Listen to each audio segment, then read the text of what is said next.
Harry Maguire masuk tim nasional Inggris lagi. Kok bisa? Salam olahraga. Wah, oke buat teman-teman yang udah dan selalu nonton vlognya dari Jamilo TV. Kalau untuk ngomongin sepak bola, jujur nih, gue masih belum punya nama untuk program atau konten ini ya. Buat teman-teman yang punya ide, mau kasih masukan nama programnya apa, silakan. Tapi kalau yang di TikTok untuk masalah tebakan atau prediksi skor, gue udah kasih namanya Tebas, tebakan standar Jamilo ya. Jadi kalau Bang salah, ya namanya juga tebakan. Bang bener, namanya juga standar banget tebakannya. Jadi itu dia. Nah, yang sekarang gue mau bahas adalah Harry Maguire lagi-lagi terpilih menjadi pemain tim nasional Inggris untuk Southgate. Dan Southgate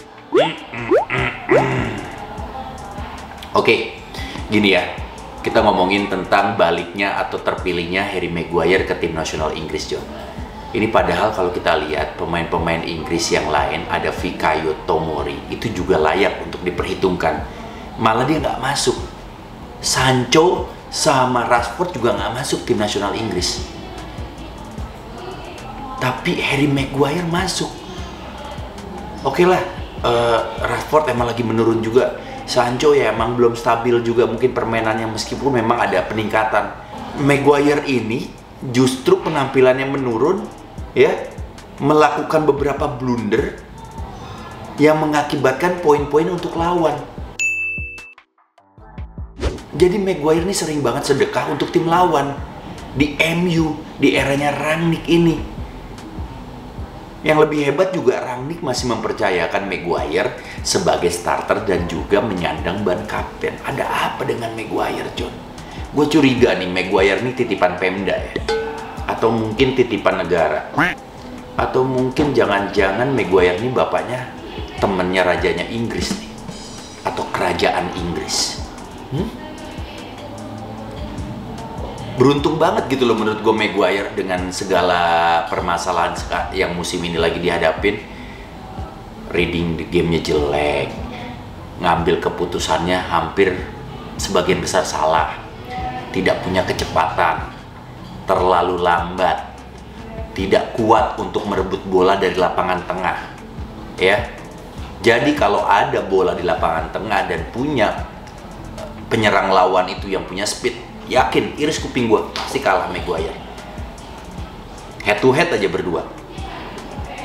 Banyak banget kan pemain-pemain yang entah berantah kayak pemain Burnley, tiba-tiba bisa bikin kocar-kacir Maguire. Bahkan pemain Soton, Armando Broja.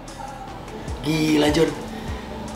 Ini Maguire loh, harganya 80 juta pound sterling, didatengin dari Leicester ke MU. Kalau emang harganya 80 juta pound sterling, harusnya Virgil van Dijk tuh harganya 300 juta pound sterling ya. Mungkin 500 juta juga masih pantas. Itulah saking jauhnya degradasi antara Virgil dan juga Maguire. Ya banyak yang bilang pasti, bang lu jangan bikin head to head perbandingan antara. Gue perbandingannya masalah harga. Ini kan back termahal sekarang harganya ada di Maguire. Virgil kan harganya cuma di 75 juta pound sterling. Maguire 80 juta pound sterling, John. Ya mungkin pemanggilan Maguire ini ke timnas berdasarkan capsnya yang udah 41 caps, berhasil mencetak 6 gol, atau juga keberhasilannya membawa Inggris ke partai final di Piala Eropa kemarin, atau juga Maguire adalah defender yang sukses membawa Inggris ke partai semifinal di Piala Dunia Rusia kemarin. Yang kalau gue baca sih Southgate memilih karena itu.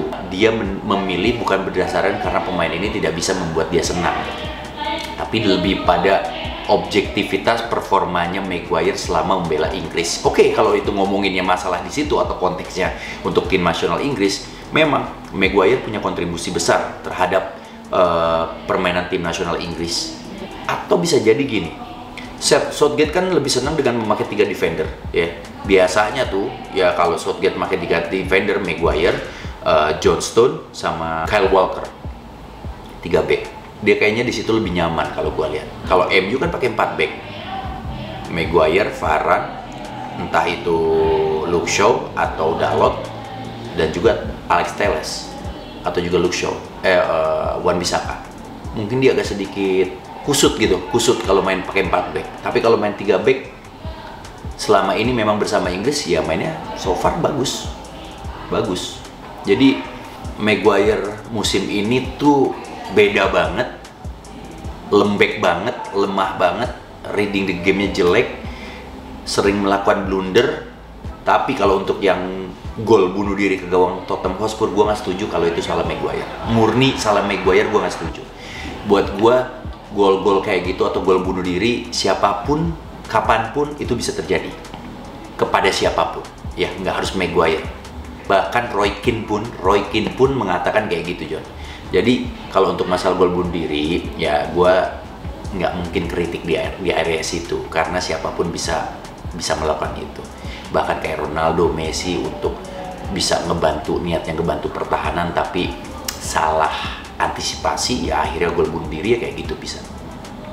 Tapi keputusan-keputusan yang kayak yang gue bilang lawan Burnley dibikin kocar kacir, lawan Soton tuh Armando Broha nggak bisa ngapa-ngapain tuh Maguire. Nih ntar tolong bapak editor ya cari tuh pertandingan antara MU lawan Burnley yang pas Harry Maguire bikin kocar kacir, pas juga lawan Soton.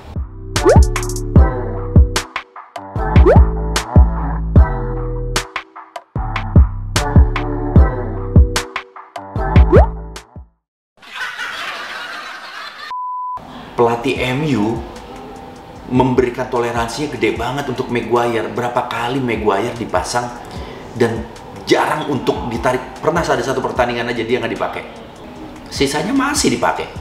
Dan malah yang lebih kacaunya juga menurut gue nih ya, Maguire itu masih dipercaya untuk menyandang ban kapten. Kan lo kalau untuk jadi seorang kapten tuh nggak gampang. Ini baru ditransfer dari Leicester terus tiba-tiba jadi kapten, harganya mahal banget lagi. Ya menurut gue sih kalau untuk udah ngomongin kapten, gue mungkin lebih layak itu De Gea, atau sekarang mungkin musim depan gue rasa udah diganti. Yang cocok ya kalau Ronaldo masih ada ya mungkin Ronaldo gitu. Tapi kalau di era Ferguson ya John, di era Ferguson gue yakin Ferguson adalah pelatih yang keras, pelatih yang ganas. Dia punya tingkat toleransi yang kecil ya terhadap kesalahan pemainnya. Lo sebut aja siapa, David Beckham aja pernah kena.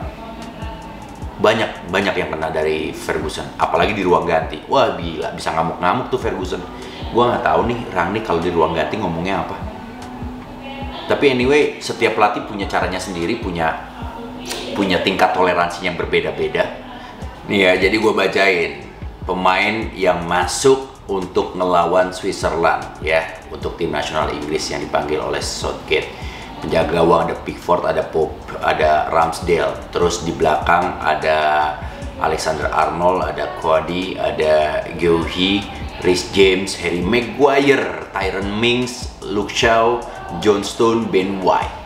Terus di tengah ada Bellingham, ada Gallagher, ada Henderson, Mason Mount, Declan Rice, James Ward-Prowse.